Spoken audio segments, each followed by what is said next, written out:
There is a peculiar moment that occurs when a narcissist realizes they no longer possess authority over your inner world. At first, they do not believe it. They assume your silence is temporary, your distance emotional theater, your boundaries merely another obstacle to overcome. Because for years, perhaps without your noticing, they interpreted your empathy as permission, your patience as surrender, and your forgiveness as weakness.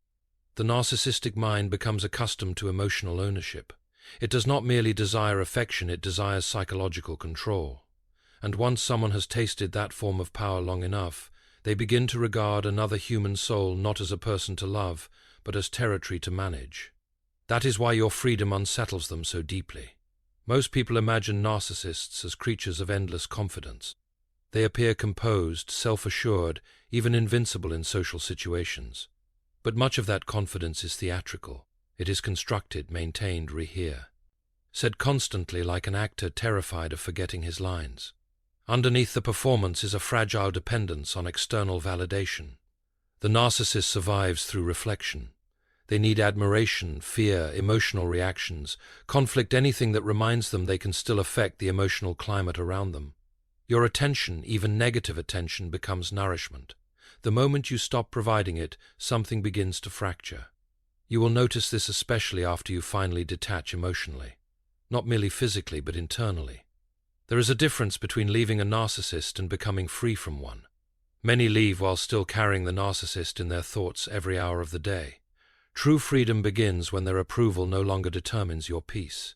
And when that happens, the narcissist senses it almost immediately. They may not understand it intellectually, but psychologically they feel the shift. The emotional cord they once pulled so effortile. No longer moves you. That is often when their behavior becomes strangely obsessive. The arrogance that once seemed immovable suddenly transforms into unpredictability. They reach out indirectly. They manufacture coincidences. They test your reactions through mutual acquaintances. Sometimes they provoke conflict simply to confirm they still occupy space in your mind.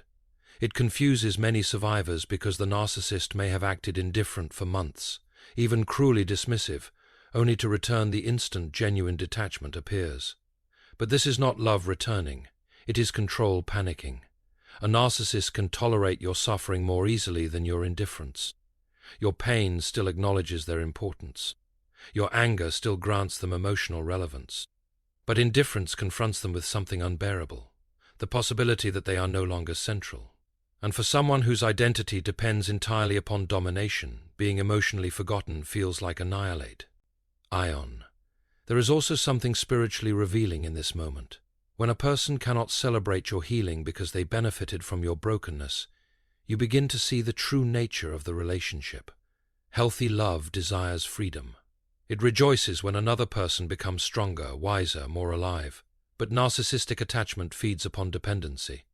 It requires confusion to survive.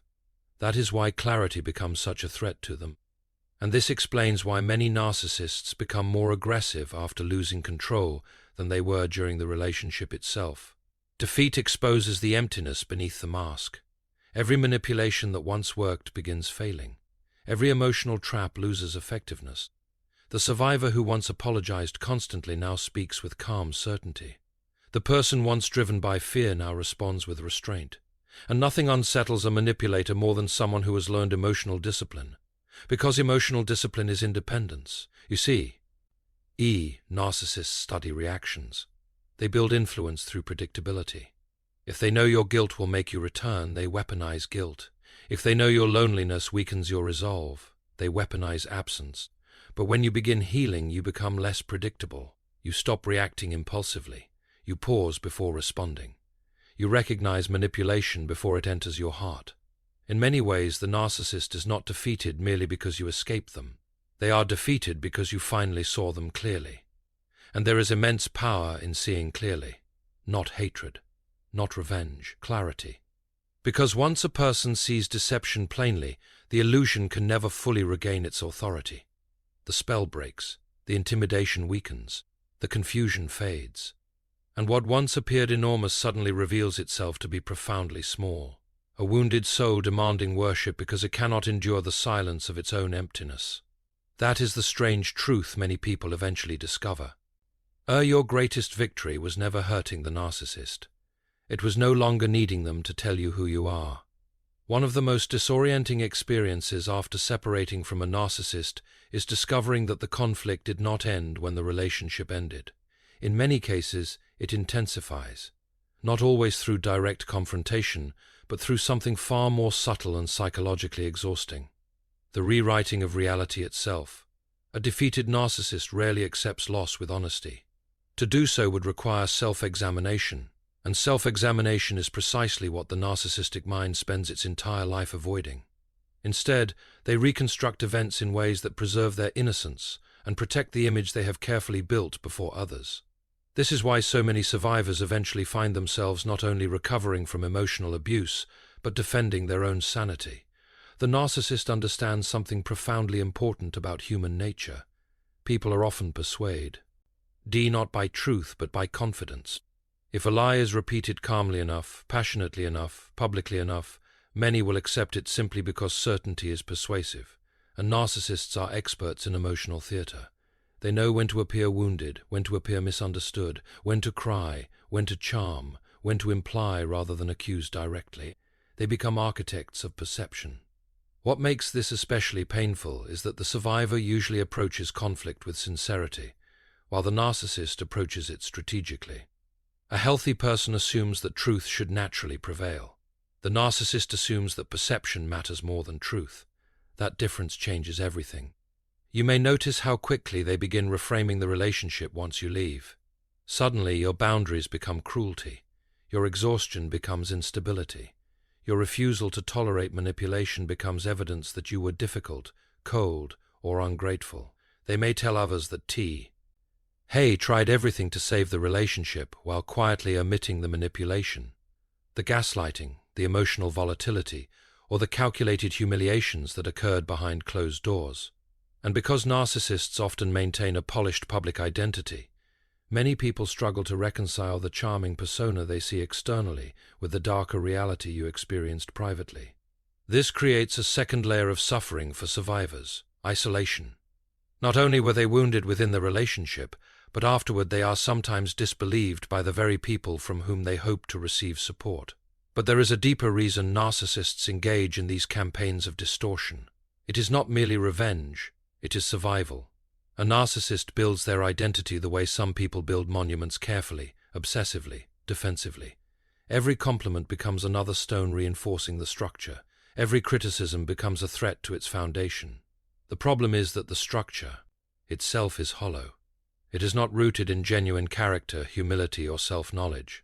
It is rooted in performance, and because it is fragile, it must be protected constantly from exposure. You, however, became dangerous the moment you saw behind the performance. That is why the narcissist often works so aggressively to discredit former partners, friends, or family members who finally escape their control. Your existence becomes evidence against the illusion. If others believe you, the narcissist risks losing the admiration and influence upon which they psychologically depend. So rather than confront their behavior honestly, they attempt to control the narrative surrounding it. There is something almost philosophical hidden within this pattern. Evil rarely presents itself openly as evil. More often it disguises itself as righteousness wounded by misunderstanding. The narcissist does not typically say, "I manipulated them." They say, "I loved them too much." They do not say, "I old them." They say, "I was only trying to help." In this way, language itself becomes inverted. Harm is renamed concern. Domination is renamed devotion. Possession is renamed love. And this is precisely why survivors must become deeply committed to truth, not merely public truth, but inward truth. Because one of the greatest temptations after narcissistic abuse is the temptation to defend yourself endlessly, to explain yourself to every skeptic, to chase validation from people who have already chosen comfort over discernment. But healing begins when you realize that not every misunderstanding must be corrected in order for the truth to remain true. This does not mean silence in the face of abuse. Wisdom sometimes requires speaking clearly and setting the record straight. But there is a difference between clarity and obsession. The narcissist wants to pull you back into emotional chaos, because chaos is the environment in which manipulation thrives. Your calmness threatens them more than your arguments ever will. Over time, something remarkable happens. People begin noticing contradictions on their own. Masks eventually slip. Performances become difficult to sustain indefinitely, and those committed to truth no longer need to exhaust themselves proving what reality already reveals with time. In the end, the narcissist's greatest fear is not exposure to the world. It is exposure to themselves. Because the moment illusion collapses, they are left standing before the one person they spent their entire life trying to escape. What many people fail to understand about narcissism is that beneath all the arrogance, manipulation, and emotional cruelty, there often exists a profound inner collapse already in progress. The narcissist appears powerful because they have learned how to project power. But projection is not possession. A man may stand in a palace and still be starving internally, and in many ways that is the tragedy hidden inside the narcissistic personality. An endless attempt to escape inward emptiness through outward control. This is why defeating a narcissist does not merely frustrate them psychologically, it destabilizes them spiritually. Because when they lose control over someone they once dominated emotionally, they are forced, however briefly, into confrontation with themselves. And for many narcissists, the self is precisely the place they have spent their entire lives avoiding. Healthy people can endure solitude because they possess an inner identity independent of constant external validation. They may enjoy praise, love, admiration, success, but they are not entirely defined by it. Remove the applause, and they still remain themselves. The narcissist, however, often experiences identity very differently. Their sense of worth depends almost entirely upon reflection. They need to be admired, feared, desired, obeyed, envied, or emotionally pursued in order to feel psychologically real. Without that reflection, something terrifying begins to emerge. Silence. And silence is unbearable to a person who has spent years drowning out their own emptiness with stimulation, drama, superiority, and control. This is why narcissists often create chaos even when peace is available to them. Peace requires self-confrontation. Stillness requires honesty. Love requires vulnerability. And vulnerability is frightening to someone whose entire personality has been constructed around defense. The narcissist does not merely fear rejection, they fear exposure. They fear being seen without the mask. Now, this does not mean narcissists are incapable of suffering. In fact, many are deeply wounded individuals. But wounds do not automatically produce wisdom. Sometimes wounds produce bitterness, manipulation, and an obsession with power. Pain can humble a person, or it can harden them. And one of the most dangerous forms of suffering is suffering combined with pride, because pride refuses healing while simultaneously demanding sympathy. You may have noticed this contradiction in narcissistic individuals. They speak constantly about how others have wronged them, misunderstood them, betrayed them. Yet they almost never sustain genuine accountability for the suffering they inflict upon others. Every failure becomes someone else's fault. Every broken relationship becomes evidence of another person's inadequacy. In this way, the narcissist remains trapped inside a psychological fortress built entirely to protect the ego from truth. But truth is patient. Eventually, something begins to happen when the narcissist loses access to the people who once fed their sense of importance. The admiration fades, the emotional control weakens. The carefully managed image starts cracking under the weight of reality. And beneath all the performance, they encounter something they cannot dominate, their own conscience. That is the spiritual collapse hidden underneath the mask of power, because no amount of manipulation can permanently silence the deeper human awareness that something essential is missing. The narcissist may possess status, attractiveness, intelligence, wealth, or influence, yet still remain profoundly restless internally. Why?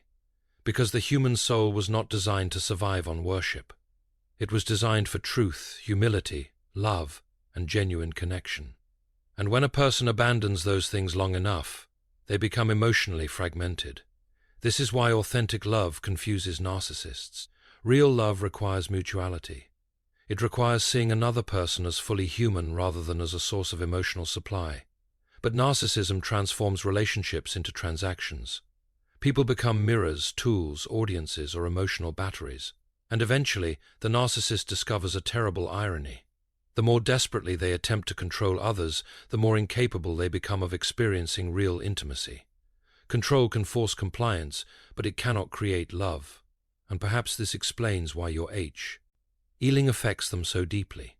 When you recover, when you regain clarity, when you stop seeking validation from the very person who wounded you, your transformation becomes a mirror reflecting everything they refuse to become themselves. Your peace exposes their chaos. Your emotional discipline exposes their instability. Your self-awareness exposes their avoidance. That is why some narcissists become colder, harsher, or more hostile after losing control. It is not because your healing harmed them. It is because your healing confronted them. And there is a lesson here that reaches far beyond narcissistic relationships. Every human being eventually faces the same choice: to build identity upon illusion or upon truth. One path leads to endless performance. The other leads to freedom. One requires constant manipulation to sustain itself. The other requires courage enough to be honest. The tragedy of the narcissist is not merely that they hurt others. It is that they often spend their entire lives running from the one truth capable of saving them. Humility is not weakness, it is the beginning of becoming whole. In the end, the greatest defeat a narcissist can experience is not exposure, punishment, or humiliation. It is irrelevance. It is discovering that the person they once controlled emotionally has become inwardly free. Because while narcissists often prepare themselves for conflict, they are rarely prepared for detachment. They know how to respond to anger. They know how to manipulate guilt. They know how to provoke emotional reactions. But genuine peace confuses them, because peace places you beyond their reach. And this is where many survivors misunderstand victory. At first, after escaping a narcissistic relationship, the mind naturally seeks justice. You want people to know what happened. You replay conversations internally. You imagine confrontations where every manipulation is finally exposed with perfect clarity. There is a deep desire to be understood, particularly after prolonged gaslighting and emotional distortion. That desire is human. But over time, something deeper begins to emerge in the healing process. You slowly realize that constantly reliving the battle still keeps part of your soul chained to the battlefield. Freedom begins the moment your emotional life no longer revolves around the narcissist. This is why inner peace becomes such a profound form of resistance, not passive denial, not pretending the abuse never happened. Real peace is something far stronger. It is the disciplined refusal to allow bitterness to become your identity.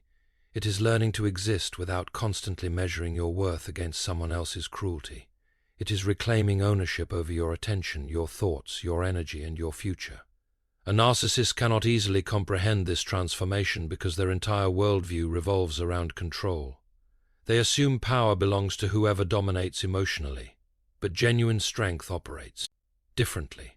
True strength is the ability to remain anchored within yourself even when manipulation invites you into chaos. And perhaps this is why healed people often appear strangely calm. It is not because they have forgotten suffering. It is because suffering no longer governs them. You begin noticing subtle but important changes within yourself. The need to explain everything disappears. The urge to defend yourself to people committed to misunderstanding you weakens. You stop interpreting every disagreement as a threat to your identity. You learn the difference between guilt and responsibility. You discover that boundaries are not cruelty. Silence is not weakness. Walking away is not failure. These realizations seem simple from the outside, but psychologically they are revolutionary. Because narcissistic abuse conditions people to distrust their own perceptions. The victim becomes hypervigilant, emotionally exhausted, constantly seeking approval in order to avoid conflict. Our time, they lose connection with their own instincts. Healing reverses this process. Slowly, painfully, but unmistakably, the survivor begins returning to themselves. And that return is powerful. Not because it makes you superior to the narcissist, but because it restores clarity. You stop confusing intensity with love. You stop romanticizing emotional instability. You stop believing that suffering endlessly for someone proves loyalty. Instead, you begin valuing honesty, reciprocity, consistency, and peace. Things that once felt unfamiliar now become essential. What is remarkable is that this transformation often unsettles the narcissist more than retaliation ever could. Your anger would have kept the emotional connection alive. Your obsession would have reassured them of their importance. But your peace communicates something they cannot tolerate easily, that their influence has ended. And here we arrive at one of the deepest truths within all destructive relationships. The Narcissists did not merely want your affection. They wanted authority over your emotional state. They wanted the ability to determine whether you felt worthy, secure, anxious, guilty, hopeful, or broken. That is why reclaiming your inner life becomes the ultimate act of liberation. There is also a spiritual dimension to this piece. When someone has spent years manipulating, provoking, and destabilizing you, the temptation is to become hardened in return, to grow cynical, to stop trusting entirely, to carry suspicion into every future relationship. But healing asks something more difficult. It asks you to remain wise without becoming bitter, to remain discerning without losing compassion, to protect your peace without abandoning your humanity. That balance requires maturity, because revenge keeps your attention fixed backward, while peace allows you to move forward. Revenge says, I need them to suffer in order to heal. Peace says, I will heal regardless, and there is immense strength in reaching the point where another person's dysfunction no longer dictates the condition of your soul. Eventually you realize something unexpected. The narcissist was never the final battle. The final battle was the fear, confusion, self-doubt, and emotional dependency left behind after them. And once those chains break, the narcissist loses the one thing they depended upon most: access to your inner world. That is true victory, not that you destroyed the darkness, but that the darkness no longer controls the direction of your life.